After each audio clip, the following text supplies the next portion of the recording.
नमस्कार। भारत के tax system में एक बहुत बड़े बदलाव की बात हो रही है, जिसे कहा जा रहा है जीएसटी 2.0। अब इसका वादा है एक आसान टैक्स, सस्ता सामान और बिजनेस करने में आसानी। तो चलिए आज इसी पर बात करते हैं और समझते हैं कि ये बदलाव कितना बड़ा है और हम सब पर इसका क्या असर होने वाला है। अच्छा, जीएसटी 2.0 की खूबियों को जानने से पहले ये समझना बहुत ज़रूरी है कि आखिर पुराने जीएसटी सिस्टम में ऐसी क्या दिक्कतें थीं कि इतने बड़े बदलाव की ज़रूरत आन पड़ी। चलिए थोड़ा पीछे चलते हैं और इसकी जड़ को समझते हैं। तो सबसे पहले बात करते हैं पुराने जीएसटी सिस्टम की। देखिए, जब ये आया था तो इससे एक बहुत बड़ा सुधार बताया गया था, लेकिन असलियत में कई कारोबारियों के लिए, खासकर छोटे बिजनेस के लिए, ये एक उलझे हुए जाल जैसा बन गया था। स्क्रीन पर लिखे ये सिर्फ कुछ शब्द नहीं हैं, ये वो असली परेशानियां हैं जिनसे देश के छोटे कारोबार हर रोज जूझ रहे थे।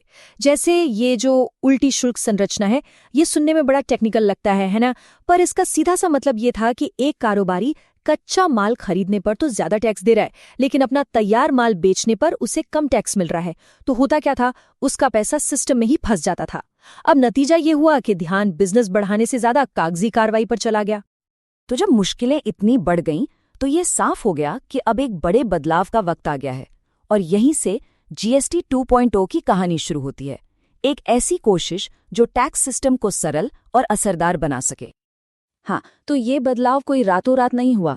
इसके पीछे एक लंबी प्रक्रिया थी। महीनों तक इंडस्ट्री ने इसे आसान बनाने की मांग की। प्रधानमंत्री ने भी निर्देश दिया कि जीएसटी सरल हो, लेकिन सतही नहीं। और आखिरकार 3 सितंबर 2025 को जीएसटी काउंसिल ने इन सुधारों पर अपनी मुहर लगा दी। और लक्ष्य बिल्कुल साफ था, जीएसटी को एक अटकी हुई गाड़ी से निकालकर एक स्मूथली चलने वाली मशीन बनाना। एक ऐसा सिस्टम जहां टैक्स के नियम बिल्कुल साफ हों, लड़ाई झगड़े कम हों और कारोबार करना पहले से कई ज्यादा आसान हो जाए। तो सवाल ये है कि इस नई मशीन में ऐसा क्या बदला है। चलिए अब इसके सबसे जरूरी हिस्सों पर, यानी जो असल सुधार हुए हैं, उन पर एक नजर डालते हैं। सबसे बड़ा और शायद सबसे जरूरी बदलाव हुआ है टैक्स स्लैब्स में। पहले क्या था, 5, 12, 18 और 28% के चार स्लैब थे। कंफ्यूजन तो होना ही था। अब इसे काफी आसान कर दिया गया है। अब है सिर्फ 3 लेवल। जरूरी चीजों के लिए लगभग 5%, ज्यादातर सामान और सर्विसेज के लिए एक स्टैंडर्ड रेट 18% और जो लग्जरी आइटम है उनके लिए 40%। जरा इस आंकड़े पर गौर कीजिए। वित्त मंत्री के मुताबिक 99% वस्तुएं और सेवाएं अब 18% या उससे भी कम टैक्स के दायरे में आ जाएंगी। इसका सीधा मतलब ये है कि हमारी रोजमर्रा की ज्यादातर चीजों पर टैक्स का बोझ कम होने की पूरी उम्मीद है। लेकिन बात सिर्फ टैक्स रेट कम करने की नहीं है। जीएसटी 2.0 का असली मकसद है लाल फीताशाही को जड़ से खत्म करना। अब सामान का क्लासिफिकेशन साफ होगा, जिससे विवाद कम होंगे, रिफंड्स जल्दी मिलेंगे और छोटे कारोबारियों के लिए कागजी काम कम हो जाएगा। मतलब सिरदर्द कम और बिजनेस पर फोकस ज्यादा। तो इन सारे बदलावों का आखिर मतलब क्या है? देखिए, इसका असर सिर्फ कंपनियों की बैलेंस शीट पर नहीं, बल्कि हम सब पर, यानी आम आदमी पर पड़ने वाला है। चलिए देखते हैं कि इसका व्यापक असर क्या होगा। आम लोगों के लिए इसका सीधा मतलब है बचत। जब रोजमर्रा के सामान पर टैक्स कम होगा तो घर का बजट सुधरेगा और महंगाई पर भी कुछ रोक लगेगी। माना जा रहा है कि इससे निम्न और मध्यम आय वाले परिवारों को सबसे ज्यादा राहत मिलेगी। और कारोबारियों के लिए तो ये एक नई सुबह जैसा है। सोचिए, जब टैक्स के झगड़े कम होंगे, कंप्लायंस का बोझ हल्का होगा और पैसा भी नहीं फंसेगा, तो वो अपना पूरा ध्यान बिजनेस को बढ़ाने पर लगा पाएंगे। और जब छोटे बिजनेस आगे बढ़ते हैं तो पूरी इकोनॉमी को रफ्तार मिलती है। जैसा कि हम यहाँ देख सकते हैं, एफएमसीजी से लेके टेक्सटाइल और खेती के उपकरणों तक कई ऐसे जरूरी सेक्टर हैं जो पुराने टैक्स सिस्टम के बोझ तले दबे हुए थे। उनके लिए ये सुधार एक बहुत बड़ी राहत लेकर आया है, जिससे प्रोडक्शन और ग्रोथ दोनों को ही बढ़ावा मिलेगा।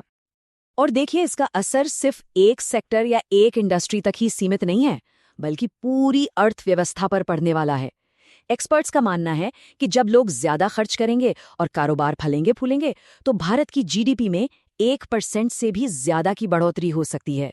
अब सुनने में 1% शायद छोटा लगे, लेकिन इसका मतलब है लाखों नई नौकरियां और एक तेज रफ्तार से बढ़ती इकोनॉमी।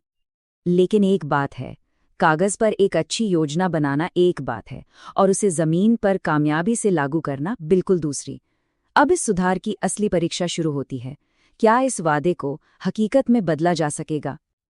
और ये राह उतनी आसान भी नहीं है। सबसे बड़ी चुनौती तो यही है कि कंपनियां टैक्स कटौती का फायदा ग्राहकों तक पहुंचाएं। इसके अलावा लाखों छोटे कारोबारियों को नए सिस्टम के लिए तैयार करना और पुराने स्टॉक जैसे मुद्दों को संभालना भी अपने आप में एक बहुत बड़ा काम है। आखिर में इस पूरे सुधार की कामयाबी किसी एक के हाथ में नहीं है। ये सरकार, इंडस्ट्री और हम जैसे उपभोक्ताओं के बीच भरोसे पर टिकी है। जब ये तीनों मिलकर सही तालमेल से काम करेंगे, तभी ये बदलाव सही मायनों में सफल हो पाएगा। तो अब सबसे बड़ा सवाल यही है, क्या सरकार और इंडस्ट्री की ये साझेदारी सिर्फ कागजों तक ही रहेगी, या फिर ये वाकई ये पक्का करेगी कि इस सुधार का फायदा देश के हर एक नागरिक और हर छोटे से छोटे कारोबारी तक पहुंचे? देखिए, इसी सवाल के जवाब पर जीएसटी 2.0 का पूरा भविष्य टिका हुआ है।